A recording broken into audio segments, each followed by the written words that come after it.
Okay, folks, so a question gets asked all the time. Should I be in church?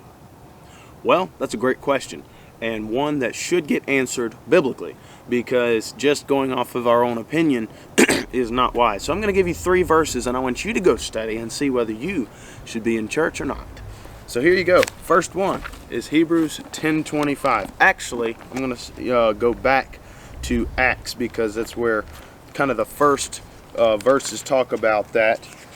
In Acts 2, we're talking about the early church here, just so you give you, they had just, a whole bunch of people had gotten saved and they started meeting and fellowshipping at the temple. So look here in verse 42, it says, "And they continued steadfastly in the apostles' doctrine and in fellowship and in breaking of bread and in prayers. And the fear came upon every soul, and many wonders and signs were done by the apostles. And all that believed were together and had all things common. And they sold their possessions and goods and parted them to all men, as every man had need. And they, continuing daily with one accord in the temple, and breaking bread from house to house, and did eat their meat with gladness and singleness of heart, praising God and having favor with all the people. And the Lord added to the church daily such as should be saved." The second verse we're going to look at is Hebrews 10:25. And it says, "Not forsaking the assembling of ourselves together as the manner of some is, but exhorting one another, and so much more as you see the day approaching."